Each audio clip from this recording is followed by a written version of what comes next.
Hora de conversar com Mônica Bergamo, que tem novidades sobre o caso Fabrício Queiroz. E aí, Mônica, bom dia. Bom dia, pois é, a primeira informação, bom dia a todos, né? Pois é, Megali, a primeira informação que a gente tem que dar aqui na Band News FM é a de que a investigação do senador Flávio Bolsonaro, que parecia acomodada no foro privilegiado do órgão especial do Tribunal de Justiça do Rio de Janeiro, deve ser enviada de volta à primeira instância, Megali. Deve voltar às mãos do juiz Flávio Itabaiana, da 23ª Vara Criminal do Estado, um juiz considerado rigoroso, que mandou, aliás, prender o ex-assessor Fabrício Queiroz. Essa discussão sobre o foro, que na semana passada o Tribunal de Justiça do Rio de Janeiro decidiu devolver o foro especial ao senador Flávio Bolsonaro, essa discussão agora chegou ao Supremo Tribunal Federal, está nas mãos do ministro Gilmar Mendes, que é o relator do caso. O ministro Gilmar Mendes já pediu informações para o Tribunal do Rio de Janeiro e para o Procurador-Geral da República, Augusto Aras, como é de praxe, e não vai julgar sozinho, Megali. Ele não vai julgar isoladamente, como ele poderia. Ele decidiu encaminhar o caso à segunda turma do Supremo, um caso importante, portanto, encaminhar a um colegiado para decidir e, pelo que eu conversei, a decisão deve ser a de tirar esse foro privilegiado de novo do senador Flávio Bolsonaro, porque o Supremo já analisou questões iguais, já decidiu muitas vezes, centenas de vezes, contra o foro para quem não está mais no mandato em que o suposto crime foi cometido, e o Flávio Bolsonaro é investigado por um esquema de rachadinhas quando ele era deputado estadual. Ele não é mais deputado estadual. Portanto, ele não tem mais o foro de deputado estadual. O Supremo, como eu disse, já decidiu assim, muitas vezes em consenso, sem divergências. É uma questão pacificada no Supremo. Já fez isso com Michel Temer, que deixou a presidência da República e responde a processos de quando era presidente em primeira instância.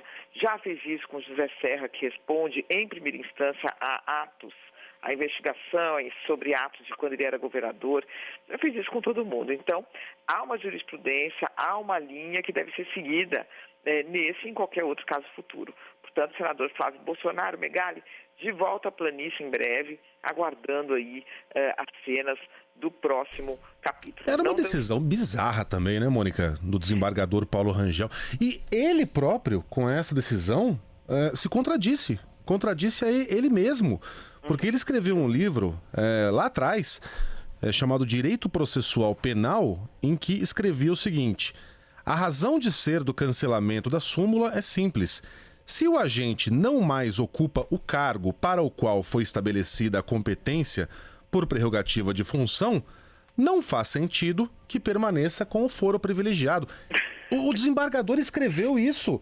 Ele está descrevendo aqui, quase como que se prevendo o futuro, a exata situação do Flávio Bolsonaro. Exatamente. Por que agora em 2020 ele mudou de ideia? E essa questão deu muito pano para manga no Supremo. O Supremo votou a tese, né? Decidiu que a tese era essa, ou seja, perdeu o cargo, perdeu o foro, vai para a primeira instância, quer dizer, o foro é para proteger o cargo e não a pessoa, é para proteger o exercício do mandato e não a pessoa, não está mais no exercício do mandato, não tem mais foro, né, Megali? Agora, é isso, e eu tenho mais uma pílula aqui para a gente encerrar, Megali, porque desse caso das rachadinhas, muitos falam nos últimos dias sobre a possibilidade do Fabrício Queiroz delatar. Você se recorda dessa informação? Eu conversei também com o advogado Paulo Carta Preta, que defende o Fabrício Queiroz, é um advogado contrário à delação premiada, já declarou 1000 vezes que é contrário à delação premiada. Quando algum cliente dele vai fazer delação premiada, ele deixa o caso, e ele me disse que conversou na segunda-feira com o Fabrício, olho no olho, sobre essa questão da delação.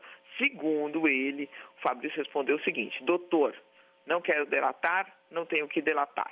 Então parece que essa questão da delação premiada não é algo aí, Megali, líquido e certo. Eu até perguntei para o doutor Carta Preta se ele não poderia estar conversando com os policiais, com os procuradores, sem o advogado saber, ou com outro advogado informal, e ele disse que isso seria um ato nulo, porque a lei diz, já ficou sacramentado, que você não pode negociar com um réu, com um investigado, sem a presença do seu advogado formal. Diz ele isso, que Fabrício, portanto, disse que não vai delatar. E ele segue no caso até segunda ordem, né, Megali? Vamos ver se é isso mesmo. Caramba, informação importante essa da Mônica, porque havia uma expectativa de que sim, essa delação fosse negociada. Agora, rapidinho, Mônica, quando você estava falando da decisão de Gilmar Mendes, na prática, ao pedir informações para a Justiça antes de tomar a decisão, o ministro acaba adiando o desfecho desse caso, posterga, portanto, uma definição em relação ao assunto. Posterga até quando? Tem prazo? O que a gente pode esperar aí pela frente? Eu acho que esse caso vai ser julgado em agosto, porque agora o Supremo vai entrar em recesso. É praxe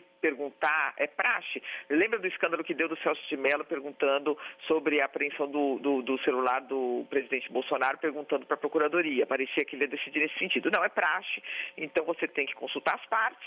Ele está fazendo essa consulta, mas ele só vai levar para a turma. Agosto é o prazo. Ele posterga, mas nada acontece nesse mês, né, Sheila?